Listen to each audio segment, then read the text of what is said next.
Hello and welcome to Narayana Eyes. I'm Pratik, your faculty for daily news analysis.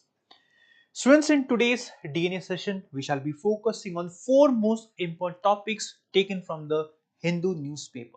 But before we begin with the analysis of these four topics, which are important for both prelims as well as mains, let us go through a motivational quote so that you are motivated enough to understand all the four topics and in the long run motivated enough to clear the UPSC CS examination, right? So what is today's motivational quote? Wish it, plan it and do it. Don't just wish it. Wish that you're serving the most needy people of our country. How? By getting the power, by gaining power. And how do you gain power? By clearing the UPSC CS examination. So wish that you serve the needy people. For that you need to gain power, and to gain power you need to plan your studies, strategies, and finally you have to execute your plan. This is today's motivational quote. I hope you are motivated enough by this quote. Let us start by understanding the topics of the day. Now students, all those students who are planning to prepare for UPSC CS examination, Narayana IAS has introduced 1 year and 2 year integrated prelims cum mains course. All those students who want to appear next year, we have launched 1 year dedicated prelims cum mains integrated course, and for those students who want to appear next year or who are in their second year of the graduation can opt for 2 year integrated course. So the QR code that you can see on the screen, please scan the QR code, fill all the necessary details, and our team will get back to you with all the required information.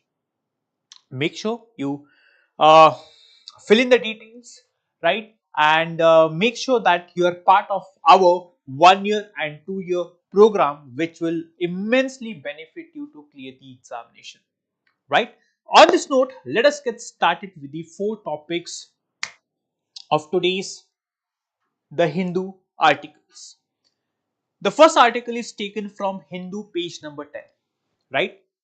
Now this article talks about the challenge of the public health education system in our country. So we'll understand what is public health education, we'll understand the challenges that the public health education system in our country is going through or facing. We'll understand how can these challenges be overcome, and we'll also try to understand the global models, and from these global models what all things India can learn to improve its public health education system. The second article is taken from Hindu Science page number 2. Now this article has raised a concern with respect to air pollution in our country, which can lower India's solar generation capacity. Now the air pollution, besides harming the health of the human beings, it can also lower or it can also hinder the sun rays. It can also hinder the solar generational capacity. The third article talks about Bodo Peace Accord. Now, in this article, we shall understand what exactly is Bodo Peace Accord and how Bodo Peace of Accord will help the northeastern region to witness development, and how the Bodo Peace Accord serves as a model for other, let's say, other insurgent groups, right? So we'll understand more about the Bodo Peace Accord. And the fourth article we have taken from Hindu page number 1. Now in this article we shall be understanding about the Indian long-billed vulture. Will understand the characteristics and all the necessary information for the prelims examination. So these are the four topics that we have taken from today's The Hindu newspaper. Let us start with the first article.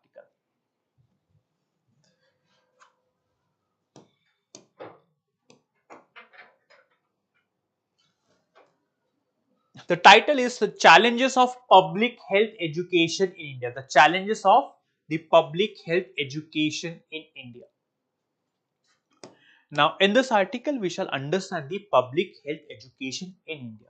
You may map this topic under mains paper 2, that is issues relating to development and management of social services relating to health and education.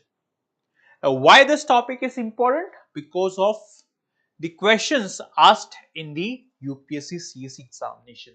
Now, in the year 2016, the question was Professor Amartya Sen has advocated important reforms in the realms of primary education and primary health care.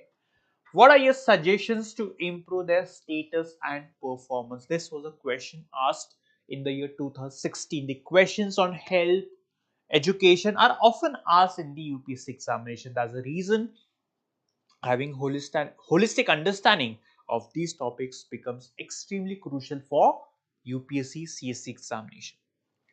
Let us start by understanding what exactly is the context. Now, the first topic on public health system, it focuses on the challenges in India's public health system. What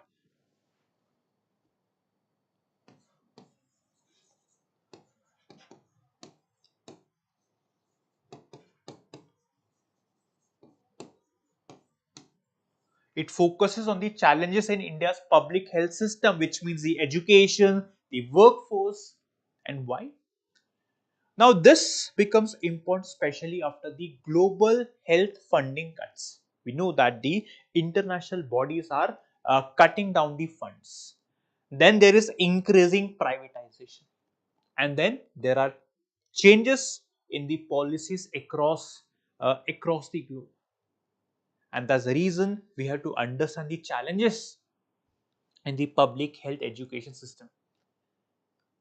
Now, this topic highlights the gaps in healthcare infrastructure, right? Which are the gaps in the healthcare infrastructure, the financing, and most importantly, universal health coverage. What?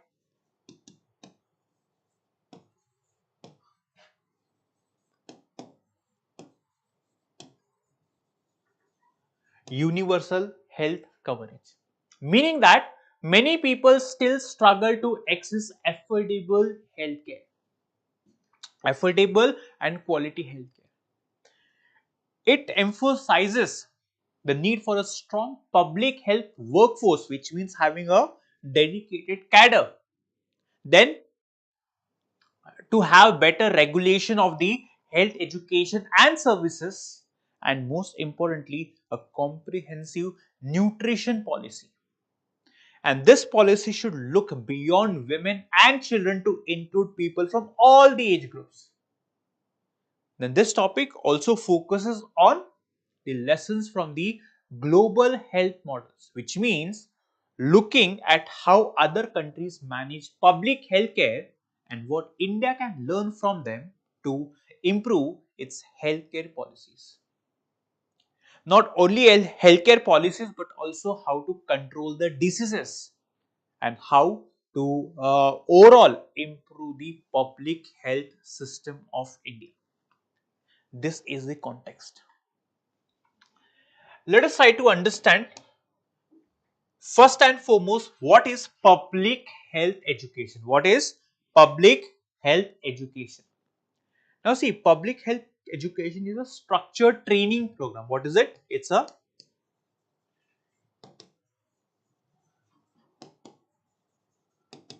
structured training program that helps people learn how to, one, protect, then promote, and improve. What? Protect, promote, and improve the community health. So instead of focusing on treating individual patients, right, it looks at healthcare at a population level, which means it aims to prevent diseases,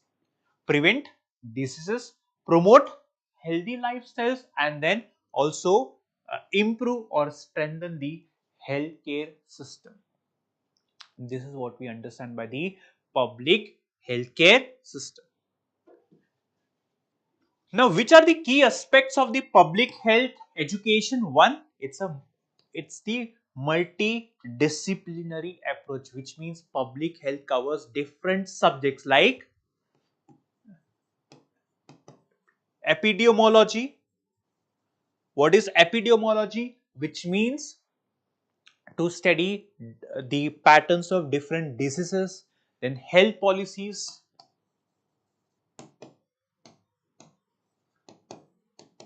right?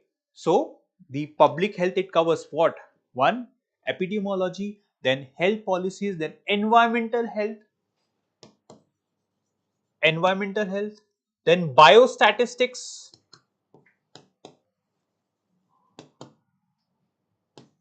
biostatistics.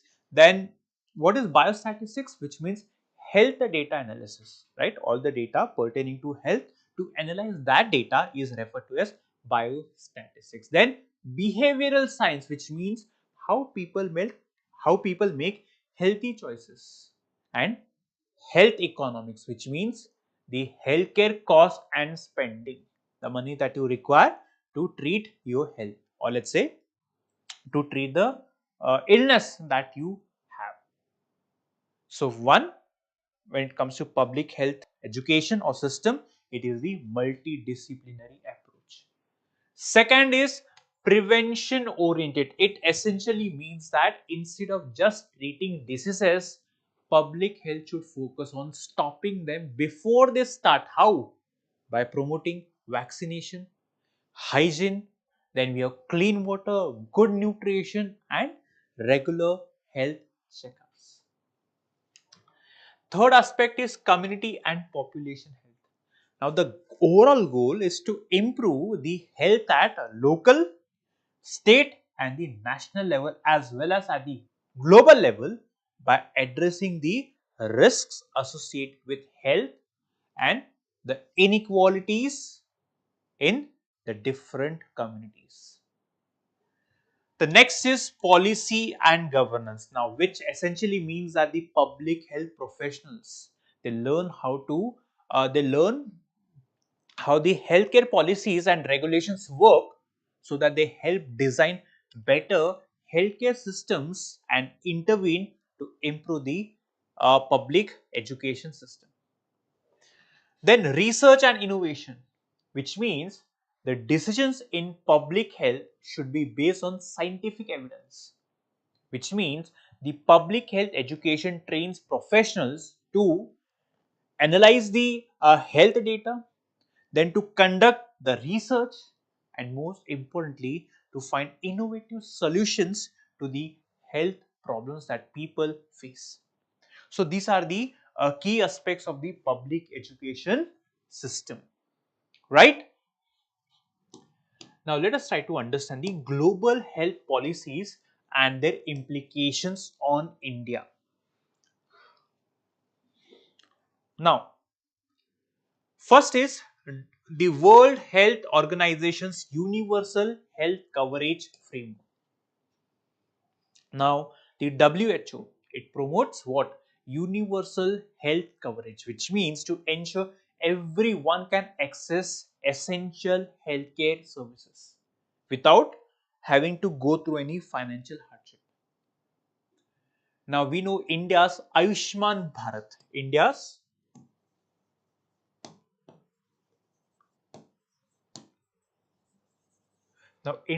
Ayushman Bharat, that is Pradhan Mantri Jan Arogya Yojana, it supports this goal of universal health coverage. How? By promoting free health insurance to the low income families. But then there are challenges like the poor primary health care, weak infrastructure, and high out of pocket expenditure. These remain major issues even to this date, and this makes the healthcare inaccessible to many and scores of people. Second one, global trade agreements and the pharmaceutical sector. Now, TRIPS. What is TRIPS? It's a global agreement, that is trade related intellectual property system, right? trade related trade related intellectual property system. Now this is an agreement under WTO, that is World Trade Organization. This TRIPS agreement, it impacts India's pharmaceutical sector. How? This TRIPS, it enforces strict patent laws on medicines. Because of these strict patent laws, it makes the essential drugs very expensive. Now, India has a strong generic drug manufacturing sector. What does it mean? Generic drug manufacturing sector, which means we produce low cost alternatives to branded medicines. The Western countries, they produce branded medicines. We manufacture the same medicines using or with or the cost of these alternatives being extremely cheap relative to the branded medicines. But the global patent rules under the TRIPS, it limits access to affordable medicines. It limits access to the affordable medicines. Now, to counter this, India's compulsory licensing policies. What? India's compulsory licensing policies allows the production of life-saving drugs at lower costs. But then again, this often faces opposition from the international pharmaceutical companies and the Western nations. So, the Western nation, they manufacture, let's say, medicines for some of the diseases. Then using the same model, we manufacture alternative medicines at lower cost. But because of the TRIPS related agreement, India faces opposition from the Western nations.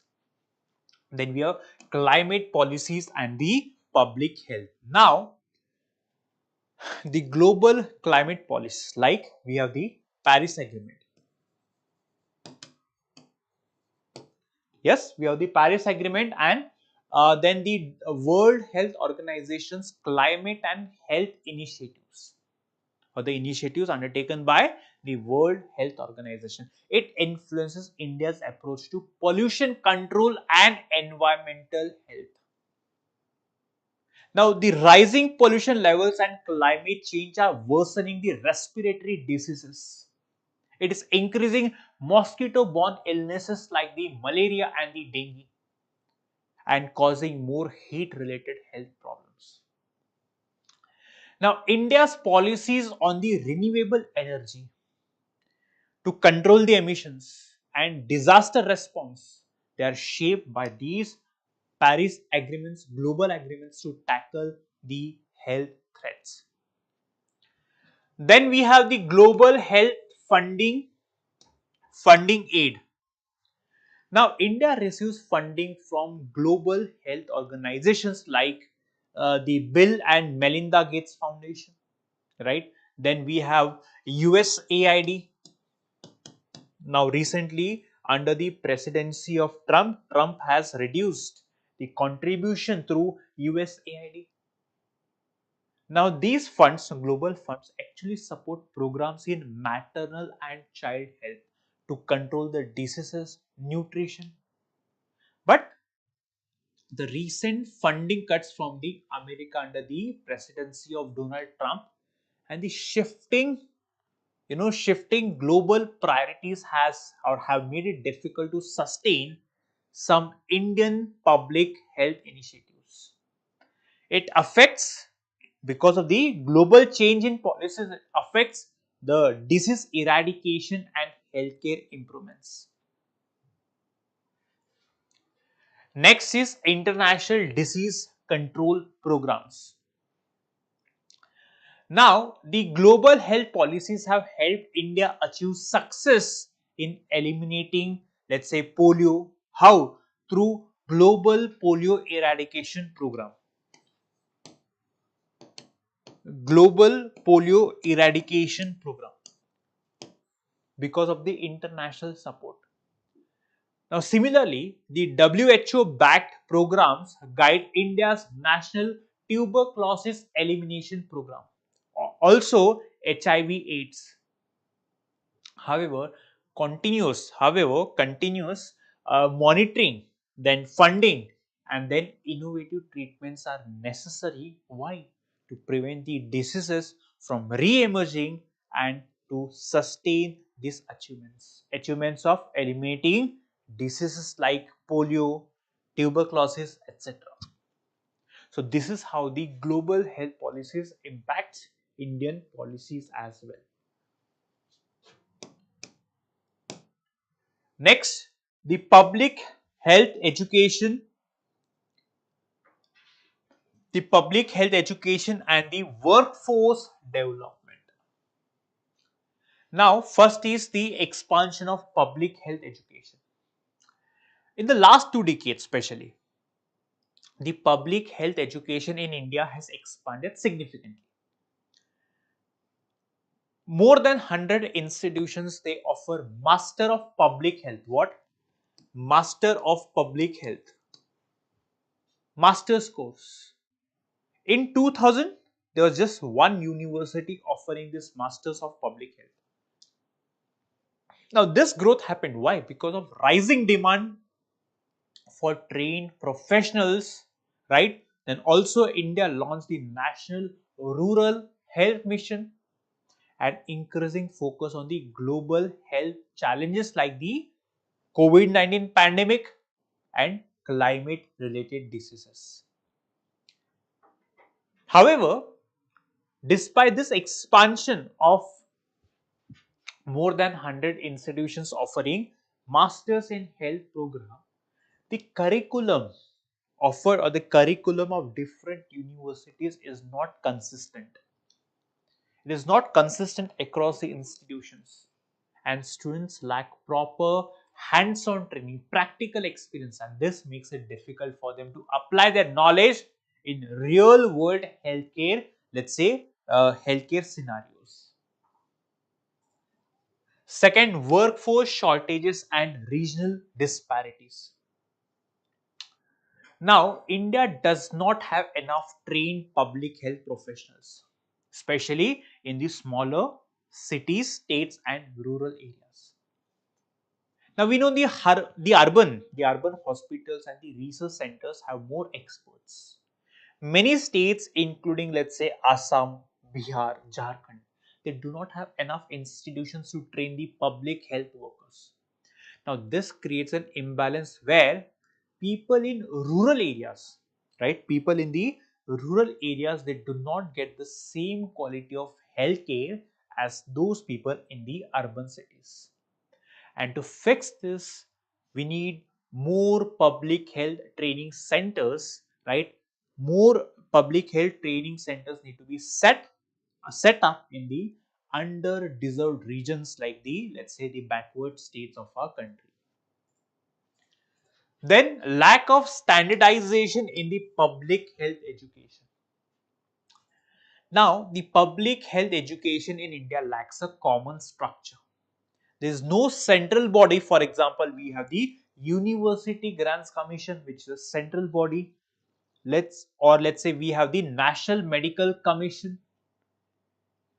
For the public health education, we do not have a central body. This means that each and every university that offers masters in public health, right, they teach public health differently, which means there are differences in quality. There's lack of practical training, and in some of the universities, the courses are outdated, which means without clear guidelines, many graduates struggle to find jobs that match their training. That's the reason establishing a central regulatory body for the public health education would help ensure that all the institutions follow the same high standards. Right? Next, mismatch between education and employment. Which means that even though more students are studying public health, there are not enough jobs available. The government hiring for public health professionals has also decreased, and the private hospitals and companies, they prefer hiring hospital management graduates instead of the graduates graduated in the masters in public health. So what is the result? The result is that the trained public health workers remain unemployed, or let's say they take up unrelated jobs which does not match with their education. So one solution is for the state governments to create dedicated public health positions. Why? Because this will ensure that the graduates, the MPH graduates, can contribute to healthcare planning, then to prevent the diseases, that is disease prevention, and most importantly the community health programs. See, if India wants to improve its public healthcare system, it needs well trained professionals in every region. We need to have better training programs, more job opportunities, and a well regulated education system, because this can only help create a strong public health workforce. And it will ensure that everyone, regardless of where they live, they have access to quality health care. Right? Now, let us try to understand the infrastructure and the systemic challenges facing the public health education in our country. The first one is the urban-rural healthcare divide. Now, see, India has a huge gap in healthcare services between the cities and villages. We have discussed it. For example, in the urban areas, the hospitals are well equipped. They have modern medicine or modern medical facilities, specialized doctors, and advanced treatments as well. But in the rural areas, many people struggle to access even basic healthcare. There's a shortage of doctors, medical equipment, and also a well-functioning PHC, that is primary healthcare centers. And this makes it very, very difficult for the rural communities to get proper treatment. And so to bridge the gap between the services offered in urban and rural areas, the government needs to invest more in the rural healthcare infrastructure. The government has to encourage doctors to work in villages. How? By offering better salaries, housing, and incentives, so the doctors are incentivized to go or serve in the rural areas. The next is the shortage of the healthcare professionals now. India does not have enough doctors, let's say nurses, and some states have far fewer healthcare workers. Now, according to WHO standards, right?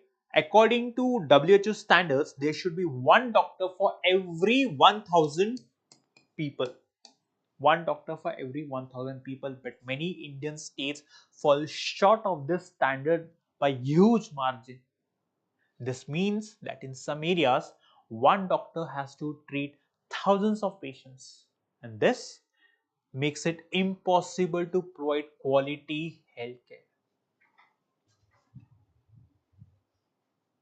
Now, to improve this, we have to expand the medical education. We have to build more medical colleges, improve training for healthcare workers, because this will only solve the issue. The government also needs to offer better job security, working conditions to encourage more doctors and nurses to work in public hospitals instead of simply moving to private clinics, or let's say even abroad. Next is overburdened public healthcare system. Now, the government hospitals, right? The government hospitals in India, they are overcrowded, they are underfunded, and they are understaffed as well. So patients have to wait for long hours or even days to get treatment because there are not enough doctors, or let's say nurses. Many hospitals have old medical equipment and limited resources, and this makes it harder for doctors to provide effective treatment. And as a result, people, they turn to private hospitals where the treatment is very, very, very expensive. And so to improve public healthcare, the government needs to invest in upgrading hospitals, to increase the staff, and providing better equipment and facilities. The next one is fragmented health governance. Now in India, right, both the central and the state governments, they manage the healthcare, and this leads to confusion, delays, as well as inefficiencies in how the funds and resources are distributed. The national schemes like the Ayushman Bharat, they help reduce medical costs for poor families, but the quality of healthcare still depends on how well each state implements these policies. And the the reports or the findings by few research institutes, they do not point a better picture.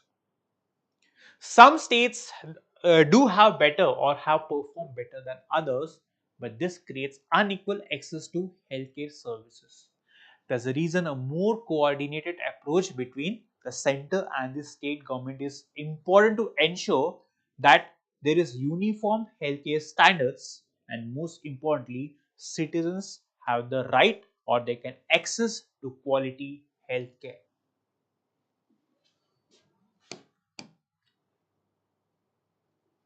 Now, talking about the financing and the budget allocations, right? Now, India spends only 1.9 percentage of its GDP on healthcare, and the WHO has recommended to invest 5%. This means the government hospitals often lack funds for essential services, staff, as well as equipment. See, these schemes like Ayushman Bharat, they have received more funding. The primary healthcare services, the disease prevention and the rural healthcare programs remain underfunded, which means without a significant increase in the funding, India will struggle to provide affordable as well as quality healthcare to all its people. Then there is rising privatization in healthcare, which means more than 70% of the healthcare services are provided by the private hospitals and clinics. Now, these private hospitals offer advanced treatments, better facilities, and specialized care, but they are expensive and also unaffordable to the poor and the middle class families. Now, since public hospitals are overcrowded and underfunded, people often have no choice but to visit, private hospitals, and this leads to high medical cost. There's a need to strike a balance that is ensuring the private sector continues to grow while also strengthening the public healthcare facilities so that essential medical services remain accessible to each and everyone. Then there is high out of pocket expenditure, which means many Indians pay for the healthcare from their own pockets, meaning they use their personal savings for medical expenses instead of relying on the insurance or the government funded healthcare. And this can push the families into financial crisis, especially if they need expensive treatment or surgeries.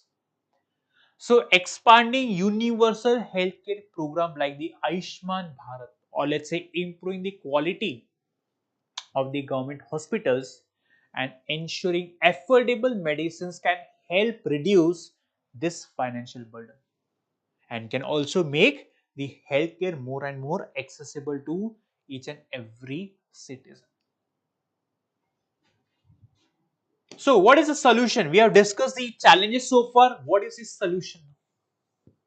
First, to strengthen the health financing and budget allocation.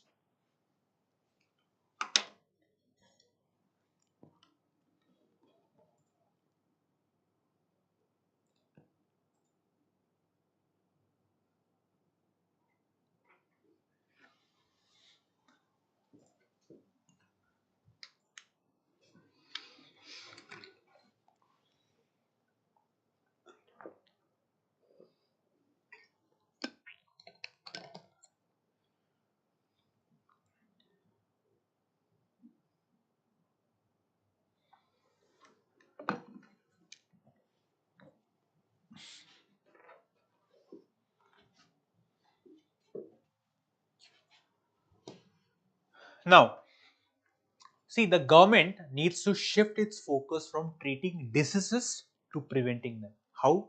Through vaccination, through nutritional program, and most importantly, awareness campaigns.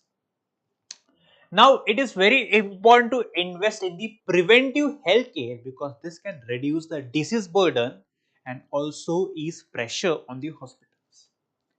Which means we need a real time tracking system. What?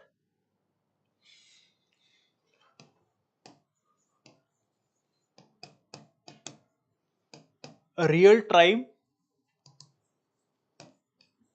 Why? Because this real time tracking system for health funds can ensure that money is spent efficiently and reaches the right places.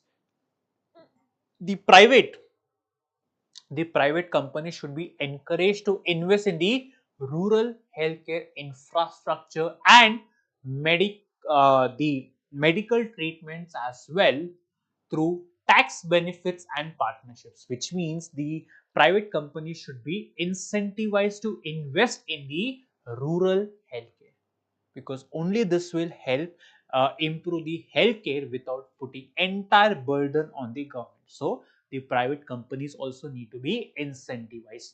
Next, regulating privatization and reducing out of pocket expenditure. And how do we do it? Now, private hospitals, we know they often charge extremely high fees, right? And this makes the healthcare unaffordable, right? So the government should set price caps. What? To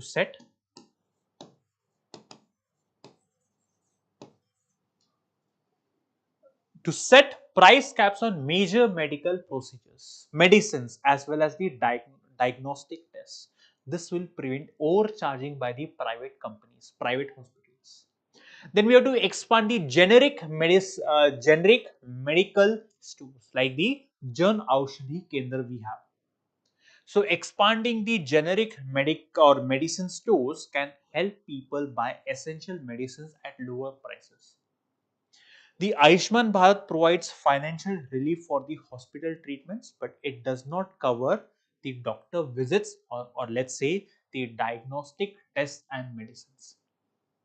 That's the reason we have to expand its coverage to include the outpatient care, OPD, and diagnostics as well to reduce the financial burden on the people of our country, especially the middle class and the lower middle class families. Then, to strengthen the healthcare workforce.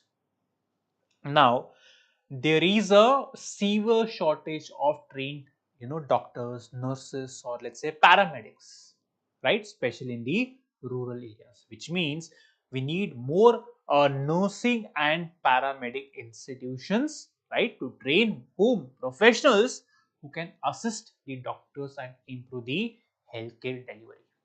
So the medical training requires significant resources, but we are living the age of technology. So AI driven virtual labs and let's say simulations, it can help students learn essential skills without needing expensive infrastructure.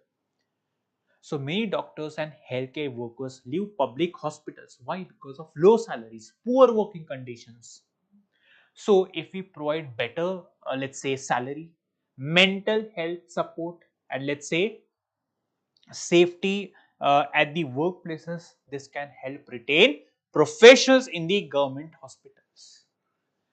Next is the governance and policy intervention, which means private hospitals and insurance companies, they often exploit patients with high charges, premiums, and denial of claims. So, a dedicated healthcare regulatory authority should be set up to monitor hospital pricing, prevent insurance fraud, and enforce ethical practices. Healthcare policies take too long to be implemented due to the bureaucratic delays, and this affects the hospitals and patients. That's the reason we need faster approval systems, right? They should be introduced to ensure there is timely delivery of medical services and infrastructure. Next is role of technology in healthcare. Now, Artificial intelligence and big data can help predict disease outbreaks and track the health trends in real time. And this will allow the authorities to take quick action against the epidemics like the dengue and malaria. Then we have the health insurance claims. They are often delayed because of the paperwork and the inefficiencies of the officials. So if we implement blockchain based digital insurance claims, right, this can make the process faster, transparent and fraud proof. India relies heavily on imported medical equipment, and this makes the treatment costly. So if we encourage the local production of medical devices, this can actually make the healthcare more affordable and accessible, and this will also reduce India's dependence on the foreign technology. So these are some of the solutions to address India's healthcare challenges. Now let us discuss some global health models. Global health, what are the learnings that we can learn from the global health models? The first one is Thailand's universal health coverage model. Now Thailand has successfully implemented a tax funded universal healthcare system. Tax funded universal healthcare system.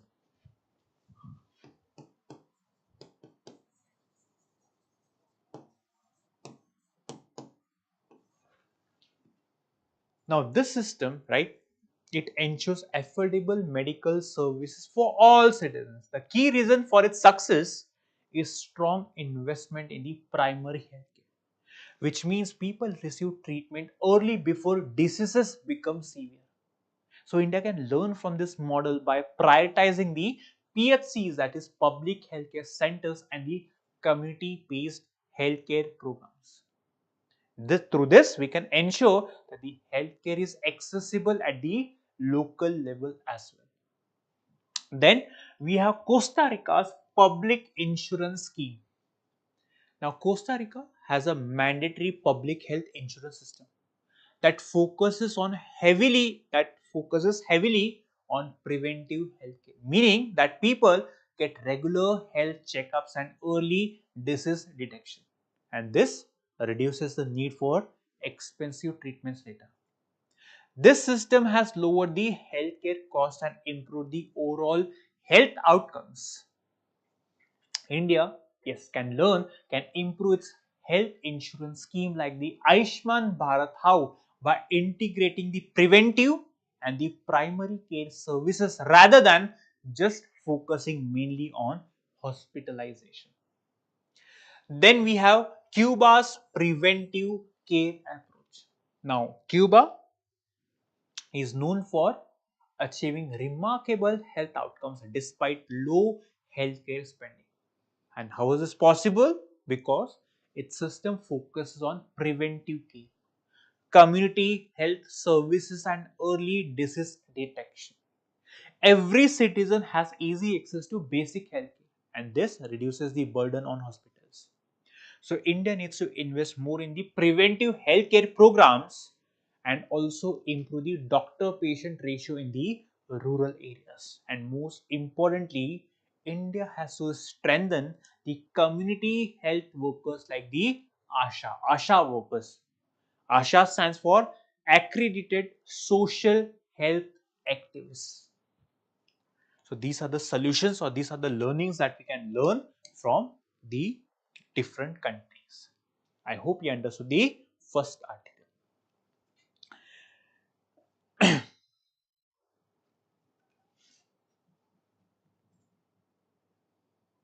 Second article, air pollution will lower India's solar generation capacity, says this thing. So you'll understand. So you'll understand how air pollution will lower India's solar generation capacity, right? So this relevance is incorrect, and this you can map with GS paper 3, environmental pollution and degradation, environmental impact assessment. Now question was asked in the year 2020 on the benefits of deriving electric energy from sunlight in contrast to the conventional energy generation, that is dependence on the fossil fuels. Let us try to understand the context. Now, this is study done by IIT Delhi.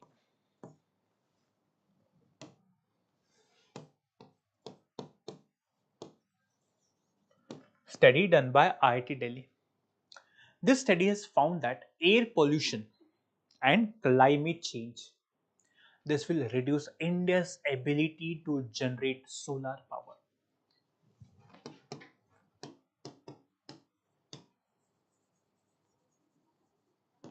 Air pollution and climate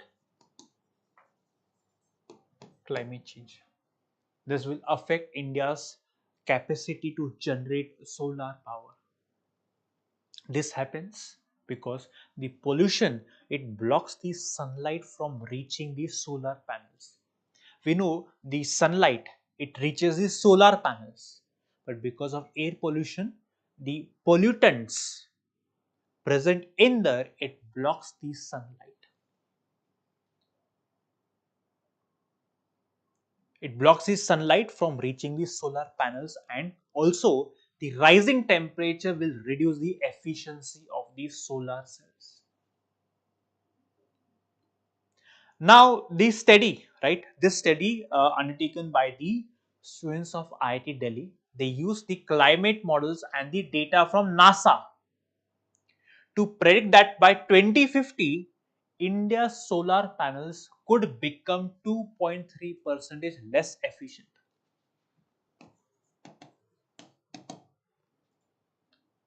By 2050, India's solar panels,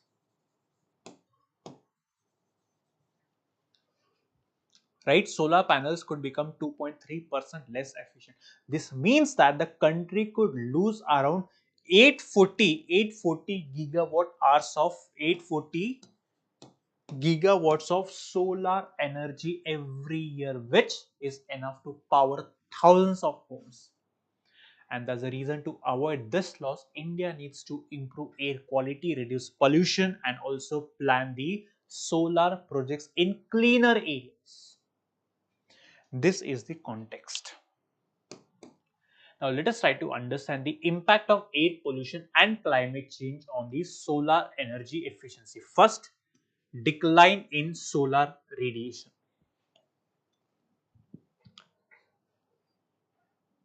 Now, the study, right? It found that air pollution reduces the amount of sunlight that reaches the Earth's surface. For example, the tiny particles in the air, like this smoke, this dust, aerosols, they block the sunlight and scatter the sunlight. This lowers the efficiency of solar panels. This phenomenon is also known as global dimming. What? Global, that is to block the sunlight and scatter the sunlight. It reduces the efficiency of solar panels, meaning that it means that less energy is produced than expected. Then temperature increase and the solar cell performance. So, solar panel is made up of many solar cells. Now, as the climate warms, temperatures are rising, especially in cities. We know that, right? So, the buildings and roads in the cities, they trap heat, which is referred to as urban heat island.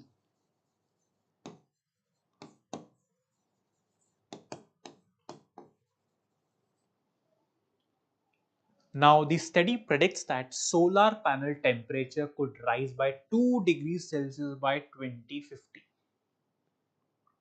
Now, we know that the solar panels, they work best in the cooler conditions. Now, this heat, right, this increase of heat, it reduces the ability of the solar panels to convert the sunlight into electricity, and that too efficiently. Then energy loss. Now by 2041, right, by 2041, India's solar energy generation could decrease by 2.3 percentage, which means losing around 840 gigawatts of energy. And we discussed this can power or this can provide electricity to thousands of homes. But the situation will be worse in areas where the pollution is very high and in poor environment policies, and this will make it harder to meet India's renewable energy goals. And which are the other or let's say other environmental factors? Now, many atmospheric conditions, they impact the solar energy production. For example, the cloud cover, air pollution, water vapor, the ozone levels. Now, on days in Delhi like where there is a thick smog or heavy pollution, much of the sunlight gets absorbed or scattered before it reaches the solar panels, which means the power output is significantly affected because of high pollution levels. Next, let us discuss India's renewable energy goals and the challenges.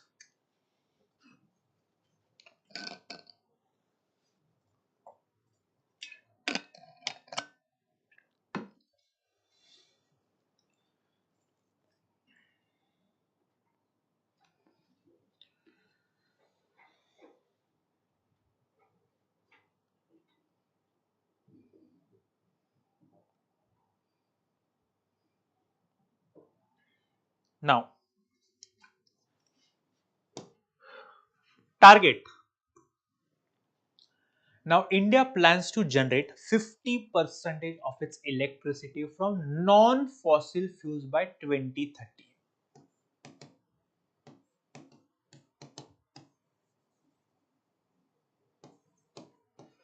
Non-fossil fuels. And this is part of India's national solar mission. And to achieve this, India has to set a target of 500 gigawatt of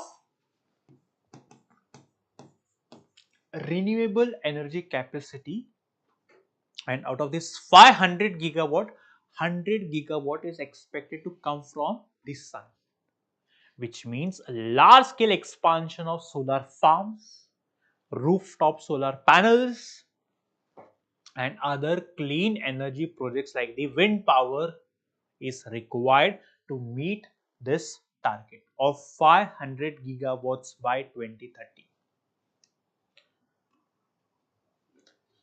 Now, which are the challenges? Now, India receives, we know that abundant sunlight with nearly 300 sunny days a year. It makes it ideal for solar power generation. However, because of the rising pollution, it affects the quality of sunlight. Be it, dust, smoke, aerosols, they block and scatter the sunlight, which means the solar panels cannot absorb the heat that is required to function fully and efficiently and effectively. And this limits how much solar energy India can actually harness despite having huge potential. Then there is also regional disparities in the solar potential. Now, this study, it shows that solar power generation will be more affected in the northern and central India where the pollutions are high. Now, states like Kerala or let's say Northeast may see increase in solar energy potential in the future. Why? Because the cloud cover is less and the air conditions are also clean. This means that solar energy planning must consider regional variations in pollution and climate conditions. Why? To maximize output. To maximize output. Then limited integration of climate consideration in energy planning, which means although we see India is rapidly expanding its renewable energy sector, the current policies, they do not fully account for the pollution control and climate change impact. Without integrating pollution mitigation strategies into energy planning, without integrating the pollution mitigation strategies into energy planning, solar power projects may not reach their full potential. A more holistic approach that includes air quality management, land use planning, and technological improvements are required to ensure sustainable solar energy growth. Next, technological and policy measures to enhance solar power generation. What is the solution? We need advanced photovoltaic technology. Again, take the help of technology. This study highlights the importance of developing better solar panels, and these panels should reduce the energy losses from pollution and heat. Now, innovations such as anti-reflective coatings, what?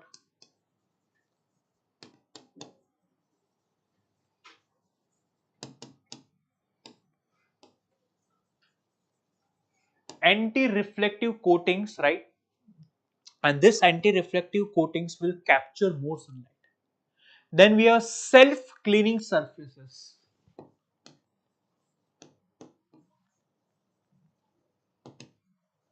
Self-cleaning surfaces, now this will prevent the dust buildup. This will prevent the dust buildup, and then the temperature resistant solar cells. Solar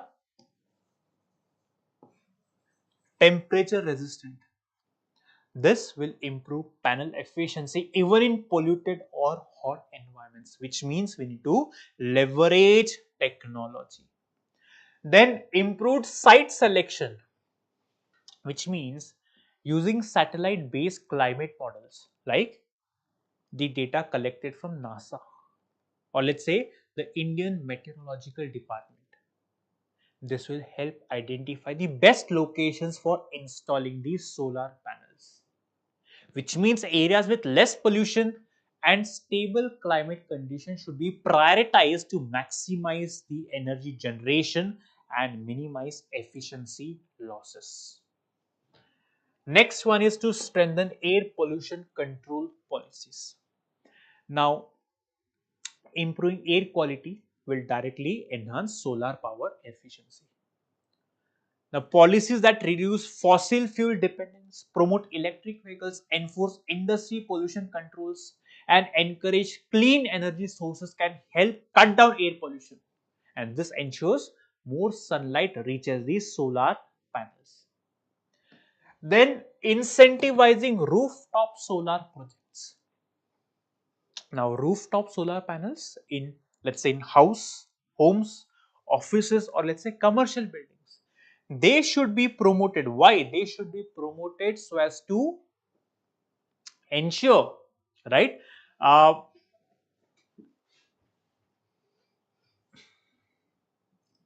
yeah. So, be it homes, offices, or let's say commercial buildings, the solar panels should be promoted in areas with clean air.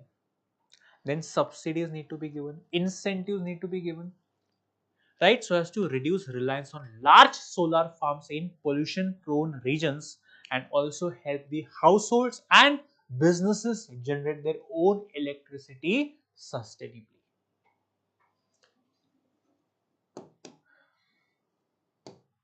The role of climate mitigation strategies, which means reducing greenhouse gas emissions becomes paramount.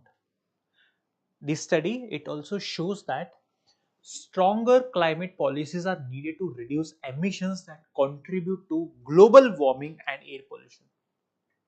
And this includes cutting down fossil fuel use to induce the carbon pricing, which means to charge the industries for pollution.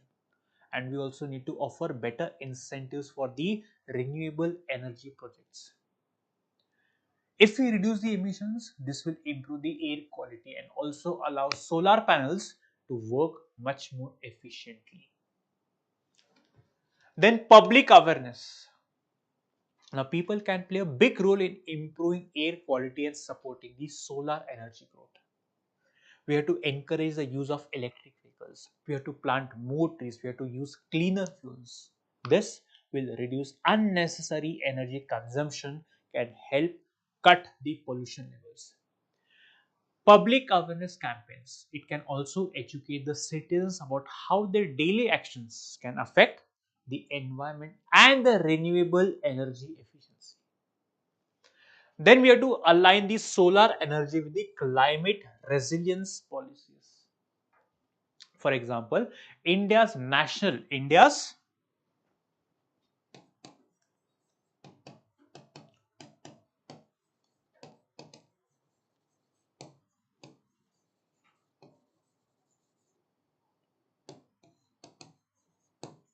for climate change. National adaptation on climate change, right? It focuses on preparing the country for climate related risks. The solar energy expansion should be integrated, right?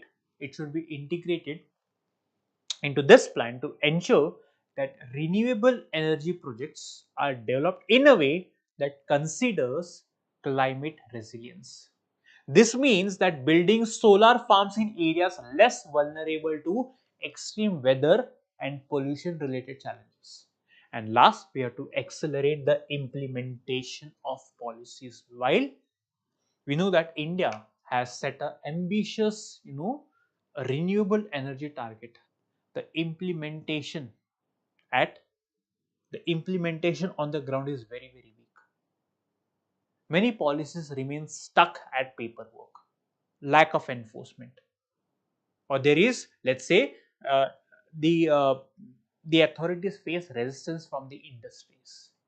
That's the reason we have to strengthen the monitoring mechanism to ensure there is proper policy execution. And most importantly, we have to offer incentives for compliance that can make India's climate and solar energy goals much more achievable. So these are the solutions that we have to implement to ensure that this efficiency of solar panels and solar cells is not affected, right? Let us focus on the third topic. It talks about the Bodo Peace Accord, which is important from the internal security perspective. Now, question has been asked on 5th and the 6th schedule. So let us try to understand what the context. Now, the context is that the Union Home Minister Amit Shah, he said that Bodo Peace Accord, right? Bodo Peace Accord has actually helped the region to bring peace and development. What? To bring peace and development, right? So we'll understand what exactly is Bodo Peace Accord. See, Bodo Peace Accord was signed in the year 2020.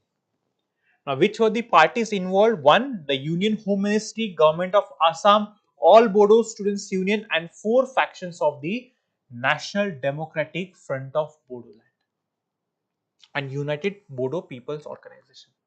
This was the third peace attempt after accords in 1993 and 2003, which got failed. Now, the purpose of Bodo Peace Accord is to resolve decades-long Bodo insurgency and political demands.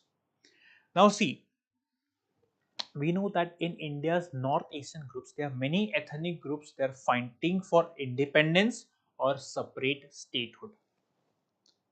There are secessionist movement, which means they aim to, let's say, withdraw their region from India.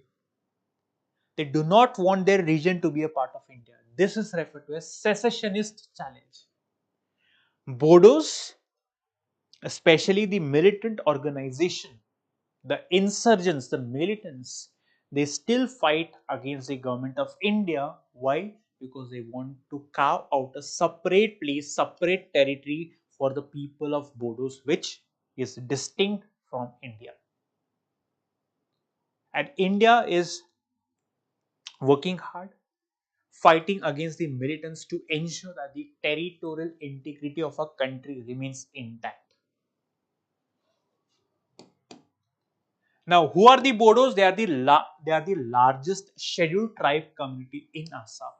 It constitutes 5 to 6 percentage of the Assam's population. They are part of the Bodo Kachari ethnic group. Bodos are concentrated in western Assam districts. Which are the districts? These are the districts. And they have a unique culture, language, culture, and the socio-political identity. Now this is how the developments took place starting from 66 to 2020. First demand for separate Bodoland state. 60s, 70s, 80s, there was intense rivalry fighting between the armed forces and the militants fighting for a separate state. So you can just read, right? Now, what are the reasons behind the Bodo movement which calls for a separate Bodoland or separate state? One, ethnic identity assertion and protection, which means Bodos feel that the illegal migration can displace the indigenous Bodo tribe. Second, demand for autonomy or separate Bodoland state, which means a state within the state of Assam. Third, fear of demographic change, that is because of illegal immigration, they have a fear that the local indigenous people may get displaced. Then economic deprivation and underdevelopment, loss of language, land and political underrepresentation. These are the reasons. Now, which are the key features of the 2020 Bodo Peace Accord? One, the Bodoland Territorial Areas District will be renamed as Bodoland Territorial Region.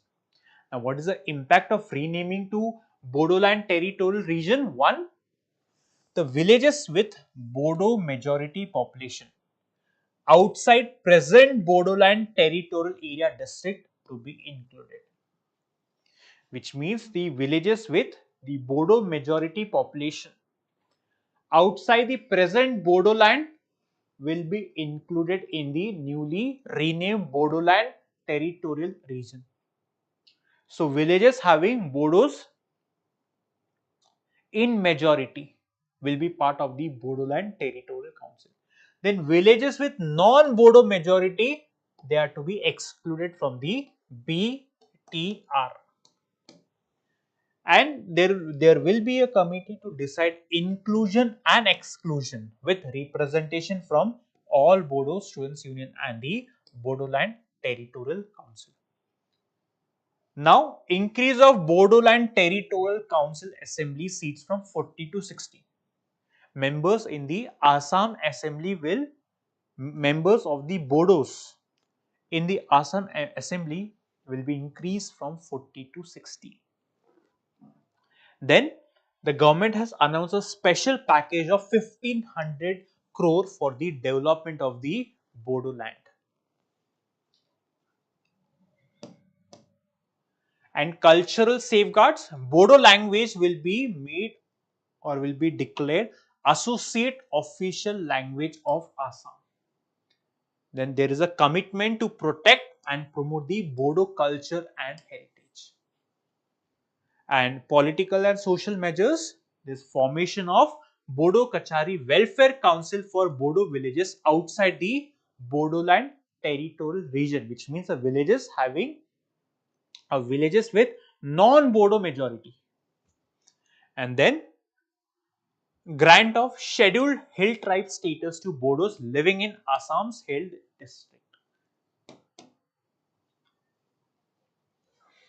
Rehabilitation provisions, rehabilitation of approximately 1500 cadres of National Democratic Front of Bodoland, which means the people who are part of National Democratic Front of Bodoland, which has been declared as a which has been declared as a terrorist organization. The people who have surrendered arms, we are going to rehabilitate, which means we are going to provide them training, education, and then bring them into the workforce. Or let's say we are going to make them a part of the society. Withdrawal of criminal cases involving non-heinous crimes, review of heinous crime cases, which means even if heinous crime cases have been filed against the members of National Democratic Front of Bodoland, the cases will be withdrawn. Why? Because these people are now surrendering, and now the government will rehabilitate these people and make these people a part of the larger society. And then So these are some points that you can read by your own. Significance, again very simple, you can read by your. Now this is important. Constitution and legal aspects. Sixth schedule of the Indian Constitution. Now the sixth schedule is very important for the tribal regions in 4 states of Northeast. Which are the 4 states? Assam, Meghalaya, Tripura and Mizoram. Why? Because in these 4 states, this sixth schedule provides for the creation of autonomous district council in tribal areas. So in these 4 states, in the tribal areas, autonomous district councils will be created, which means sixth schedule provides for autonomy in the tribal regions in India's 4 northeastern states, which means the center government or the state government cannot intervene in their, let's say, cultural and traditional practices. There is a great amount of autonomy given to the people inhabiting or living in the tribal areas of 4 northeastern states. So the Bodoland Territorial Council will be operated or will operate under the 6th schedule. Now this council has the power to make laws, execute also financial autonomy.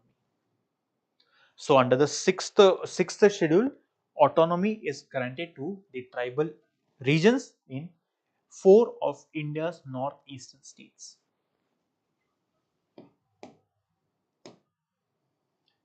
The last article is on Indian long-billed vulture. So this was a question asked in the year 2015. So 2025 marks the 4th consecutive year of the successful breeding of Indian long-billed vulture. Indian long-billed vulture at the Ramadevara Bhatta Vulture Sanctuary.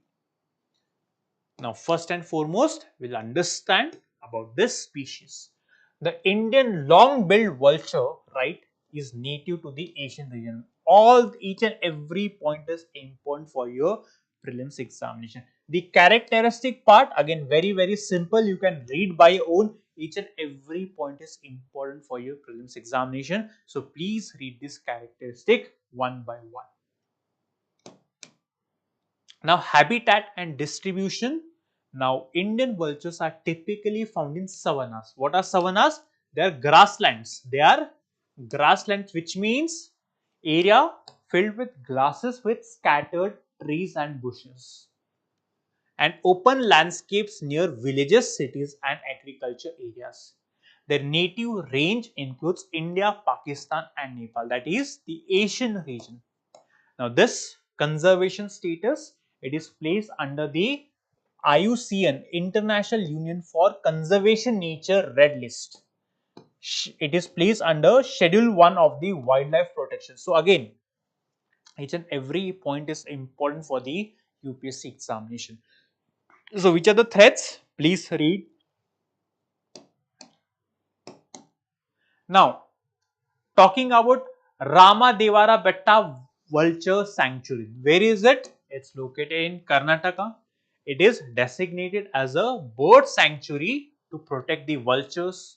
It was established in the year 2012, making it India's first and the only vulture sanctuary. So only means, which means it's only one vulture sanctuary in our country. So please remember this point.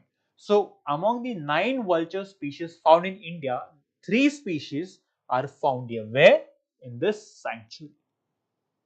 And which are the other wildlife sanctuaries in Karnataka? So just go through it.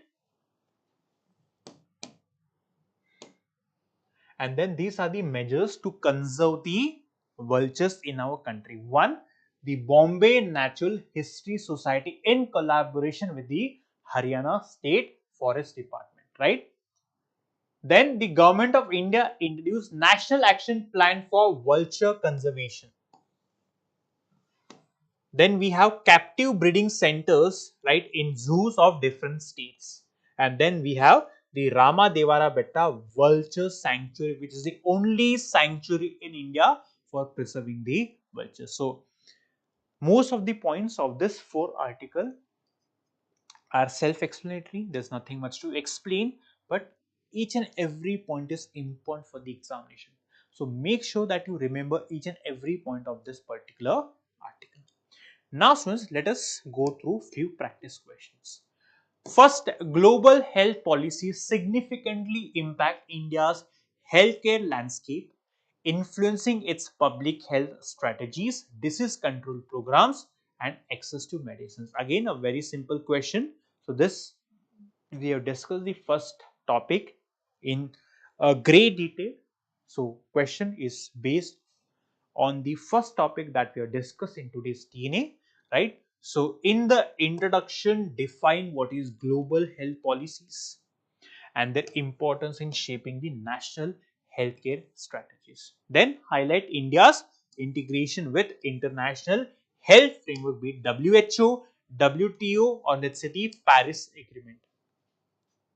Now, the body of the answer. Discuss the role of international health framework in India's health sector. Mention WHO, mention then TRIPS agreement, right? Mention the global health funding. Then talk about the challenges. So challenges, solution part we have discussed. So very simple question. Mention the challenges followed by solution, which you have discussed in great detail in the first topic, and then you have to finally mention the conclusion. Now these are the DNA questions based on the DNA that was taken on Saturday. Now talks about the United Nations Conference on Trade and Development. This was established by the United Nations General Assembly in 64 with its headquarters in Geneva. Yes. The recommendations are legally binding? No, they are not binding. The Trade and Development Report published by UNCTAD analyzes global economic trends and trade development challenges. Yes, this one is also correct. India as a founding member, right, has benefited from its research on digital economy, maritime transport and sustainable. This one is correct, which means 1, 3 and 4. Option B is the correct answer. Next question is from the Swadesh Darshan 2.0 scheme.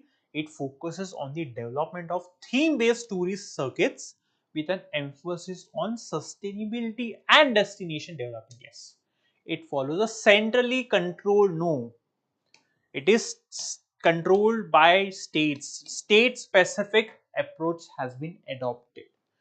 Challenge-based destination development, a sub-scheme under Swadesh Darshan 2.0 selects destination randomly. No, it does not select randomly. There is a selection process. There is a process through which the sites are selected. So, even this one is incorrect, which means answer is only 1. With reference to National Board for Wildlife, consider the following statements. Prime Minister serves as the chairperson. Yes. It was established following an amendment. Yes. The decisions of the standing committee, they are not binding. So, this one is incorrect, which means option A is the correct answer. And then we have the DNA questions from today's topics. So, please open the quiz link mentioned in the comment section. Open the quiz link, attempt the 3 questions, post your score in the comment section. On this note, I call it a wrap. Thank you so much for watching.